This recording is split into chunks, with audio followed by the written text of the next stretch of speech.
வணக்கம் வெற்றியாளர்கள். இந்திய தேசிய இயக்கம் அப்படின்றது குரூப் 4 இருந்துச்சுன்னா 10 கொஸ்டின் கேட்பாங்க. அதே குரூப் 1 லெவலாக இருந்தால் 25 கொஸ்டின் கேட்குறாங்க. ஓகேவா? அதிக மெஜாரிட்டியான கொஸ்டின்ஸ் இதுல இருந்து இடம்பெறுது. அதனால நம்ம ஸ்கூல் புக் என்னதான் படிச்சிருந்தாலும் இப்போ இருக்கிற டிஎன்பிஎஸ்சி அவுட் ஆஃப் சிலபஸ் அப்படின்னு புத்தகத்தை தாண்டி நிறைய கொஸ்டின் கேட்குறாங்க. அதனால இந்தியாவில் இது வரைக்கும் நடந்த எக்ஸாமில் புத்தகத்தை தாண்டி அவுட் ஆஃப் சிலபஸ் அப்படின்னு சொல்ற மாதிரி ரொம்ப கடினமான கேள்விகள்லாம் கேட்டிருக்காங்க. அந்த கேள்விகளோட தொகுப்பா முதல்ல ஒரு 50 கொஸ்டின்ஸ் இந்த வீடியோ உருவாக்கியிருக்கோம். ஏன்னா எந்த கொஸ்டின் கேட்டாலும் நம்ம வந்து ஆன்சர் தெரியல அப்படின்னு வெளில வந்துடவே கூடாது. நம்ம ஒரு எக்ஸாம் எழுதி முடிச்சுட்டு வெளில வந்ததுக்கு அடுத்தா சரி இதை படிச்சிருக்கலாம், இதை எழுதியிருக்கலாம் அப்படின்னு தோணும். அந்த மாதிரியான தாட்டை இன்னும் நம்ம மனசுல வரவிடக்கூடாது. அதனால இருக்க டயத்தை நம்ம நல்லபடியாக யூஸ் பண்ணிக்குவோம். வாங்க வீடியோக்குள்ள போகலாம். இந்திய தேசிய விடுதலை இயக்கத்தின் தந்தை அப்படின்னு போற்றப்படக்கூடிய விடுதலை வீரர் யார் அப்படின்னு கேட்டா உங்களுக்கு ஆன்சர் தெரியுமா? இதுக்கான விடை பாலகங்காதர திலகர் அவர்கள்.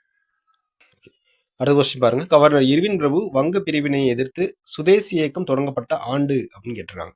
சுதேசி இயக்கம் தொடங்கப்பட்ட ஆண்டு 1906. ஓகேவா? மக்கள் கூடுவதற்காக திலகரால் நடத்தப்பட்ட விழாக்கள் அப்படின்னு கேட்டிருக்காங்க. அதாவது இந்த வங்க பிரிவினை அப்போ திலகர் நடத்த விழாக்கள் என்னென்னு தெரிஞ்சுன்னா சொல்லுங்க. கணபதி விழா, சிவாஜி விழா. ஓகேவா? அந்த ராஜ்பந்தன் அப்படின்னு சொல்லக்கூடிய அந்த ராக்கி கட்டுற விழா, அதாவது முஸ்லீம் சகோதரிகள் வந்து இந்துவில் இருக்கக்கூடிய சகோதரராகவும் இந்து சகோதரிகள் முஸ்லீம்ல இருக்கக்கூடியவங்க சகோதரர் நினைச்சு அவங்க கையில ராக்கி கட்டிக்கக்கூடிய அந்த விழா வந்து எடுத்தது வந்து ரவீந்திரநாத் தாகூர் அவர்கள் நடத்துவாங்க. ஓகேவா? திலகர் அவர் நடத்துகிற விழா வந்து கணபதி விழாவும் சிவாஜி விழாவும். ஓகேவா? திலகரால் நடத்தப்பட்ட ஆங்கில மொழி வார பத்திரிகை எது அப்படின்னு கேட்டிருக்காங்க. ஓகேவா? திலகர் வந்து 2 பத்திரிகை நடத்துறாரு. ஓகேவா? மராத்தா அப்படின்ற பத்திரிகை வந்து ஆங்கில பத்திரிகை. கேசரி அப்படின்னு பத்திரிகை நடத்துவார். அது வந்து மராத்திய மொழி பத்திரிகை. கேசரி அப்படின்னா மராத்திய மொழியில சிங்கம் அப்படின்றது பொருள். ஓகேவா? அடுத்து பாருங்க. மாண்டேலோ சிறைவாசத்தின் போது திலகர் எழுதிய நூலின் பெயர் என்ன? மாண்டேலோ அந்த சிறையில இருக்கும்போது திலகர் ஒரு நூல் எழுதுறாரு. அந்த நூலோட பேர் என்ன? அந்த நூலோட பேரு கீதா ரகசியம். ஓகேவா? காந்தியின் அரசியல் குரு என போற்றப்படுவோர் யார்? காந்தியோட அரசியல் குரு யாருன்னு பார்த்தீங்கன்னா கோபாலகிருஷ்ண கோகலே அவர்கள் தான் காந்தியோட அரசியல் குரு. கோபாலகிருஷ்ண கோகலேயோட அரசியல் குரு யாருன்னு பார்த்தீங்கன்னா எம்ஜி ரானடே அவர். மகாதேவ் கோவிந்த் ரானடே அப்படின்னு சொல்லுவோம். பிரார்த்தனை சமாஜம் அந்த இயக்கத்தில் இருப்பாரு. ஓகே, அடுத்து பார்ப்போம். இந்து சுயராஜ்யம் என்கின்ற நூலை காந்தி எழுதிய ஆண்டு. இந்து சுயராஜ்யம் அப்படின்னு ஒரு நூல் காந்தி எழுதுறாரு. இந்த நூல் எப்போ எழுதுறாருன்னு பார்த்தீங்கன்னா அவர் லண்டன்ல இருந்து தென்னாப்பிரிக்காவுக்கு கப்பலில் போயிட்டு இருக்காரு. ஓகேவா? கப்பல் பேர் எனக்கு சரியா ஞாபகம் இல்லை. எம்எஸ் கிளின்டன் நினைக்கிறேன். ஓகே, அந்த கப்பலில் போயிட்டு இருக்கும்போது அந்த நூல் எழுதுறாரு. அந்த நூலில் தான் சுயராஜ்யம் அப்படின்றத குறிப்பிடுறாரு. அதில் சுயராஜ்யம் அப்படின்றதுக்கு சுயராஜ்யம் என்பது வெறும் ஆட்சி மாற்றம் அல்ல, ஆன்மீக மற்றும் சுய ஒழுக்கத்தை சார்ந்த விடுதலை அப்படின்னு குறிப்பிட்டிருக்காரு. ஓகேவா? இந்த காந்தியடிகள் எந்த நூலில் குறிப்பிட்டார் அல்லது குறிப்பிட்டவர் யார், இந்த மாதிரிலாம் கேட்கலாம். கேட்டால் காந்தியடிகள். ஓகேவா? 1909 அந்த நூலை வெளியிடுறார். ஓகேவா? இந்திய அரசு 2 ஆண்டுக்கு ஒரு முறை அயல் நாட்டு வாழ் இந்தியர் நாளாக கொண்டாடி வரும் நாள். ஓகேவா? அயல் நாடுன்னு இல்லை, வெளிநாட்டு வாழ் இந்தியர் தினம் சொல்லுவாங்க. ஓகேவா? அது வந்து 2003 தொடங்குறாங்க இந்த நாள் கொண்டாடுறது. அதாவது காந்தி அவர்கள் தென்னாப்பிரிக்காவிலிருந்து இந்தியாவுக்கு வரக்கூடிய நாள் ஜனவரி 9ஆம் தேதி 1915 வந்திருப்பார். ஓகேவா? அதை நினைவுபடுத்தும் விதமாக தான் 2003 கொண்டாடுறாங்க. தொடங்கும் போதிலிருந்து ஓராண்டு. ஓகேவா? ஆண்டுக்கு ஒரு முறை கொண்டாடிட்டு இருக்காங்க. 2015 தான் இதை வந்து 2 ஆண்டுக்கு ஒரு முறை கொண்டாடுவோம் அப்படின்னு மாத்திடுறாங்க. ஓகேவா? 2015 தான் மாத்துறாங்க. இதை வந்து சிறப்பிக்கக்கூடியது வந்து எதுன்னு பார்த்தீங்கன்னா இந்திய வெளியுறவுத்துறை அமைச்சகம் தான் இந்த விழாவை சிறப்பிக்கிறாங்க. ஓகேவா? இதுல இருந்து எப்படிலாம் கொஸ்டின் கேட்கலாம், என்ன கேட்டாலும் நம்ம அடிக்க போறோம். ஓகே, இந்த நாள் மட்டும் பார்த்துக்கங்க. ஜனவரி 9, 1915. காந்தி கலந்து கொண்ட முதல் சட்ட மறுப்பு இயக்கம் எது? ஓகேவா? காந்தி கலந்து கொண்ட முதல் சட்ட மறுப்பு இயக்கம் சாமுரான் சத்தியாகிரகம். அதாவது பீகார் நடந்த ஒரு சத்தியாகிரகம். காந்தி கலந்து கொண்ட முதல் உண்ணாவிரத போராட்டம் எது? அகமதாபாத் மில் வேலை நிறுத்தம். ஓகேவா? அங்கேதான் பங்கேற்றிருக்காரு. முதல் உண்ணாவிரத போராட்டம்.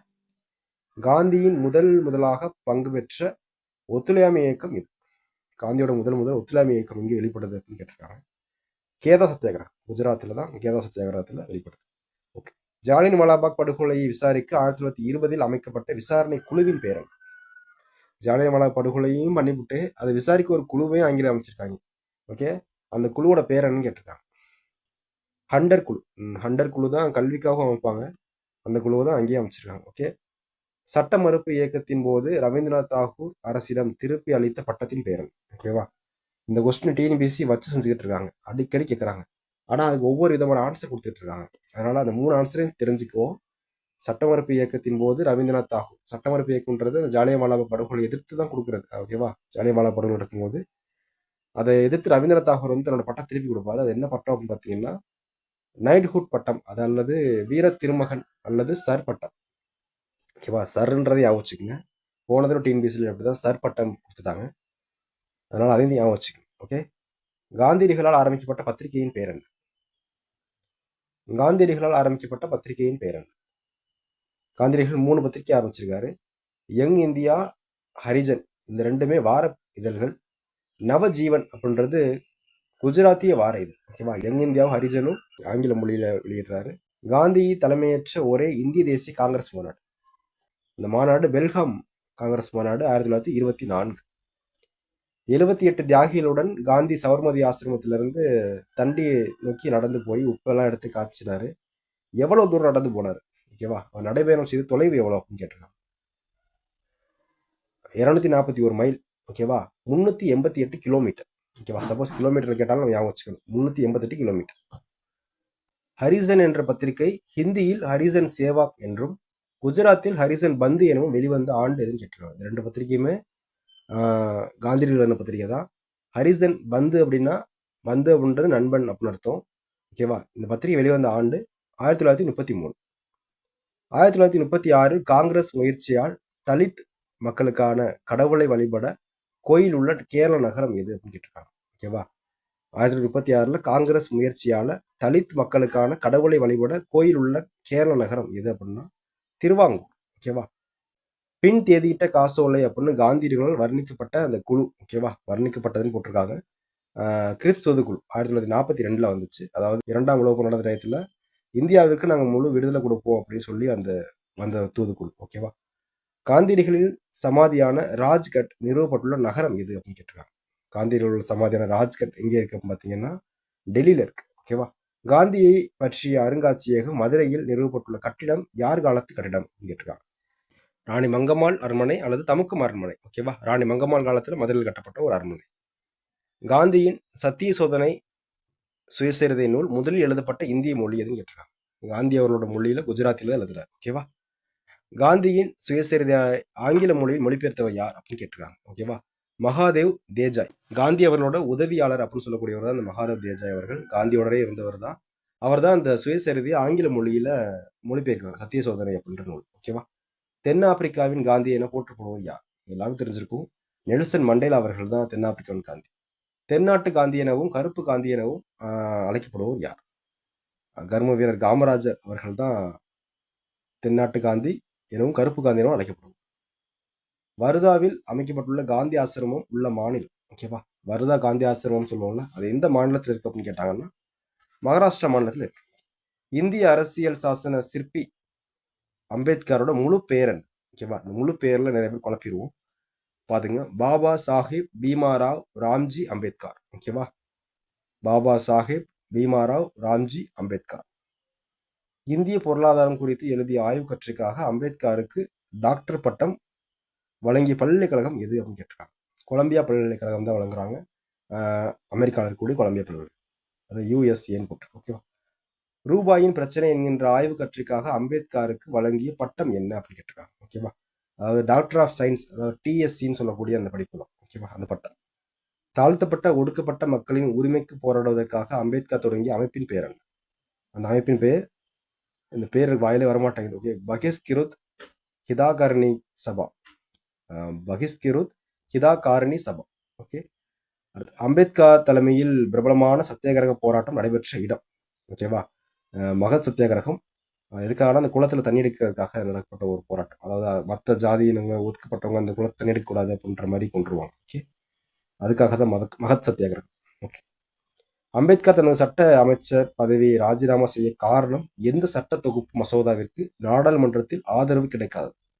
அம்பேத்கர் தன்னுடைய சட்ட அமைச்சர் பதவியை ராஜினாமா செய்ய காரணமா இருந்த எந்த சட்ட தொகுப்பு மசோதாவிற்கு நாடாளுமன்றத்தில் ஆதரவு கிடைக்கல அப்படின்னா இந்து சட்ட தொகுப்பு மசோதா. இந்த இந்து சட்ட தொகுப்பு மசோதா அப்படின்றது பெண்கள், அதாவது இந்துக்கள் இருக்கக்கூடிய பெண்களுக்கு நிறைய உரிமைகள் மறுக்கப்படுது, அவங்க மறு திருமணம் செய்ய முடியல, அதாவது பாரம்பரியமா வரக்கூடிய அவங்களுடைய சொத்துக்கள் சம பங்கா பிரிச்சு கொடுக்க மாட்டேங்கிறாங்க, பெண்களுக்கு வந்து நிறையா இந்து முறைப்படி கலாச்சாரப்படி நிறைய முறைகள் வந்து தடுக்கப்பட்ட அடிமையாக இருக்காங்க அப்படின்றதுக்காக கொண்டு வரப்பட்ட சட்டம். இதுக்கு வந்து நாடாளுமன்றம் வந்து ஆதரவு கொடுக்க மாட்டாங்க. அதனால அம்பேத்கர் தன்னுடைய சட்ட அமைச்சர் அப்படின்ற பதவியிலிருந்து வெளில வந்துடுறார். ஓகேவா, ராஜினாமா செய்கிறார். இந்து மத ஜாதி அமைப்பை கடுமையாக விமர்சித்த அம்பேத்கர் பிறகு எந்த மதத்தில் இணைந்தார் அப்படின்னு கேட்டிருக்காங்க. கடைசி காலத்துல புத்த மதத்தில் இணைஞ்சார். ஓகேவா. பாரத ரத்னா விருது இந்திய அரசால் அம்பேத்கருக்கு அவரது இறப்பிற்கு பிறகு எந்த ஆண்டு வழங்கப்பட்டதுன்னு கேட்டிருக்காங்க. 1990 வழங்கப்பட்டது. 1875 நியூயார்க் நகரில் பிரம்ம ஞான சபையை தோற்றுவித்தவர் யார்? ஓகேவா, பிளவட்ஸ்கி. ஓகேவா, பிளவட்ஸ்கின்றது உங்களுக்கு தெரிஞ்சிருக்கும். காசியில் இந்து பள்ளி அன்னி பெசன்டால் தொடங்கப்பட்ட ஆண்டு. காசியில் இந்து பள்ளி அன்னி பெசன்டால் தொடங்கப்பட்ட ஆண்டு 1898. 1893 அன்னி பெசன்ட் முயற்சியால் பிரம்ம ஞான சபை தலைமையிடம் எந்த இடத்திற்கு மாற்றப்பட்டது? சென்னையில் இருக்கக்கூடிய அடையாறு பகுதிக்கு மாற்றப்பட்டது. மகாமனா என்று போற்றப்படும் விடுதலை போராட்ட வீரர் மதன் மோகன் மாளவியா. ஓகேவா. மதன் மோகன் மாளவியா நிறுவிய அகில இந்திய நிறுவனம் எது? அகில பாரத இந்து மகாசபை. இந்திய தேசிய காங்கிரசின் தலைவராக மதன் மோகன் மாளவியா எத்தனை முறை பொறுப்பு வகித்தார் அப்படின்னு கேட்டிருக்காங்க. 4 முறை பொறுப்பு வகித்திருக்கார். அதாவது 1909 லாகூர் மாநாடு, 1918 டெல்லி, 32 டெல்லி, 33 கல்கத்தா. ஓகேவா. 32 டெல்லி மாநாட்டில் அவர் பங்கேற்க போகும்போது கைது பண்ணிடுவாங்க. 1916 இந்து பனாரஸ் பல்கலைக்கழகத்தை மதன் மோகன் மாளவியா நிறுவிய நகரம் எதுன்னு கேட்டிருக்காங்க. 1916 இந்து பனாரஸ் பல்கலைக்கழகத்தை மதன் மோகன் மாளவியா நிறுவிய நகரம் எது அப்படின்னா வாரணாசியில் நிறுவியிருக்கார். மதன் மோகன் மாளவியாவின் முயற்சியால் 1919 அகமதாபாத்தில் இருந்து வெளிவந்த ஆங்கில செய்தித்தாள் எது? 1919 அகமதாபாத்தில் இருந்து வெளிவந்த ஆங்கில செய்தித்தாள் எது? தி லீடர் அப்படின்ற செய்தித்தாள். பஞ்சாப் சிங்கம் என அழைக்கப்படும் லாலா லஜபதி ராய் 1865 பஞ்சாபில் உள்ள எந்த ஊர்ல பிறந்தார் அப்படின்னு கேட்கிறாங்க. பஞ்சாப்ன்ற தெரியும் உங்களுக்கு. பஞ்சாப்ல துதிகே அப்படின்ற ஊர்ல, மோகா மாவட்டத்தில் இருக்கக்கூடிய துதிகே அப்படின்ற ஊர்ல பிறந்திருக்காரு. சுவாமி தயானந்த சரஸ்வதியின் செயல்பாட்டால் ஈர்க்கப்பட்ட லாலா லஜபதி ராய் ஆரிய சமாஜ உறுப்பினராகி நிறுவன ஆசிரியராக பத்திரிகையை வெளியிடுறார். ஓகேவா. ஆரிய சமாஜ உறுப்பினர் ஆயிட்டு அங்கே ஒரு பத்திரிகையை வெளியிடுறாரு. அவர் ஆசிரியர் இருந்து. ஓகேவா. அந்த பத்திரிகையின் பேர் என்ன அப்படின்னு பார்த்தீங்கன்னா ஆரிய கெஜட். ஓகேவா. யார் வெளியிடுறான்னு பார்த்தீங்கன்னா லாலா லஜபதி ராய் அவர்கள் வெளியிடுறார். பாரதிய ஜனதா கட்சி, இப்ப இருக்கக்கூடிய பாரதிய ஜனதா கட்சி தோன்றுவதற்கு மூல காரணமாக இருந்த சபை எது அப்படின்னு கேட்டிருக்காங்க. ஓகேவா. மூல காரணமாக இருந்த சபை இந்து மகாஜன சபை. கல்கத்தாவில் நடைபெற்ற காங்கிரஸ் சிறப்பு மாநாட்டிற்கு லாலா லஜபதி ராய் தலைவராக செயல்பட்ட ஆண்டு எந்த ஆண்டு பார்த்தீங்கன்னா 1920. ஓகேவா. கோபாலகிருஷ்ண கோகலையின் குருவாக கருதப்படுவது சொல்லிட்டேன். கோபாலகிருஷ்ண கோகலையின் குரு மகாதேவ் கோவிந்த் ஆனந்த், எம்ஜி ரானடே சொல்லுவோம். 1890 பூனேயில் கௌரவ செயலாளராக கோகலே தேர்ந்தெடுக்கப்பட்ட சபையின் பெயர் என்ன அப்படின்னா சர்வஜனிக் சபை. ஓகேவா. சர்வஜனிக் சபை. 1905 கோகலே நிறுவிய சங்கத்தின் பெயர் என்ன அப்படின்னா இந்திய பணியாளர் சங்கம். ஓகே, இந்திய பணியாளர் சங்கம். 1905 கோகலே தலைமை வகித்த அகில இந்திய காங்கிரஸ் மாநாடு நடைபெற்ற இடம் எது அப்படின்னு கேட்டிருக்காங்க. பனாரஸ். ஓகேவா.